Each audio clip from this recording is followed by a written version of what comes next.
Hey guys, my name is Dice Roland. Today we're going to be taking a look at a horror cult classic from 1979. Phantasm is a film about a young boy and his older brother dealing with the death of their parents, when one of their friends suddenly dies as well. The younger brother notices some very odd things around the funeral home and cemetery involving the tall man. So along with their ice cream man friend, the three of them begin to try to unravel the secrets hidden in Morningside Cemetery. So without further ado, let's dig up Phantasm.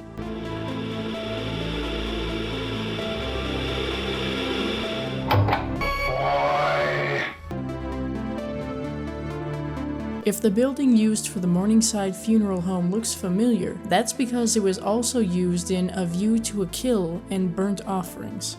The interior of the mausoleum isn't actual marble. It's made up of plywood and faux marble contact paper.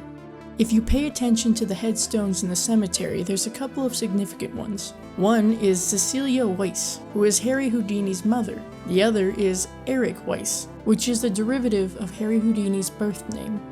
Angus Scrimm was quite tall at 6'4". However, to make him seem taller, lifts were added to his shoes and he wore a suit that was too small. On the subject of Scrimm's height, in the scene where Jody encounters the tall man for the first time, Scrimm had to stand on a crate due to Bill Thornbury being practically the same height as him.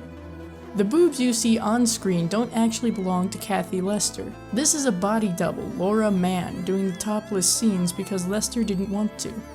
As I mentioned in my review, the song Sitting Here at Midnight was sung and composed by Bill Thornbury. The idea for the tall man's severed finger came from Don Coscarelli poking his finger through a styrofoam cup. He liked the visual of it so much that he decided to include it in the film. The tall man's dwarf slaves were played by small children, as they had the perfect height for the creatures. The effect of the flying spheres was achieved by someone off-screen throwing them and reversing the footage. The caretaker's death was done in a similar way, by having the ball already attached to his face and yanking it off, and of course the footage was reversed. The movie was originally over 3 hours long, however Don Coscarelli cut it down because he didn't want people to lose interest.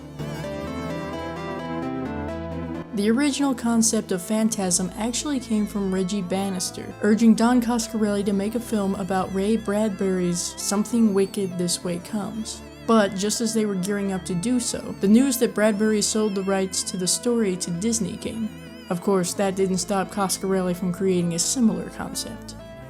Fittingly enough, the idea for the movie came from a nightmare Coscarelli had as a teen. In his nightmare, he was being chased through endless marble corridors by a needle-wielding chrome orb that was aiming for his head. Mr. Coscarelli isolated himself in a cabin somewhere in the LA mountains for a number of weeks in order to write the script properly.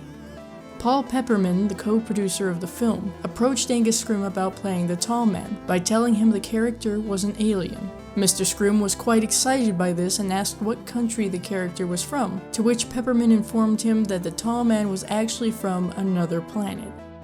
Coscarelli would rent the filming equipment used for the film on Fridays. The reason for this is so that he could use it during the weekends when the rental company wasn't open, and return it on Monday. This way, he only had to pay for 1 day of renting the equipment. Phantasm was originally given an X rating, and not because of what you think. It was because of the caretaker's death, when his fresh corpse empties its bladder. Boobs were not the deciding factor, apparently. Kenneth V. Jones, who played the caretaker, decided to drive home after his death scene without taking his makeup off because he was too tired. Unfortunately for him, a police officer pulled him over given his appearance, and didn't initially believe his explanation for how he looked. During the scene with the tremendous wind outside of the funeral home, a giant fan was used. A. Michael Baldwin tossed rocks in front of the fan as a joke, which ended up hitting Kathy Lester and Reggie Bannister. Might have been a better idea to use leaves or feathers instead. Among the many deleted scenes from the movie, there was a subplot involving Jody and his girlfriend. Jody worked for the bank his father had been working for. The bank guard was originally played by Ralph Richmond, who went on to play the bartender after these scenes were cut. Motorhead's song Ace of Spades was created after the band saw the movie, and Lemmy commented that Mike's hair looked like an ace of spades. Phantasm's title is different in Australia because there's a porn movie, World of Sexual Fantasy, also known as Phantasma. Clips of the movie and the original theme song have been used in numerous songs by several different bands, including Marduk, The Ravenous, Mortician, and Splatterhouse. So those were some facts about Phantasm you may not have known. Don't forget to check out my full review of Phantasm by clicking the card in the top right corner. I hope you enjoyed this video. If you did, give it a like to let me know. And don't forget to leave a comment down below telling me what other horror movies you'd like to see me dig up some facts about. Also, don't forget to share this video to help the channel grow and subscribe for more videos like this. See you later.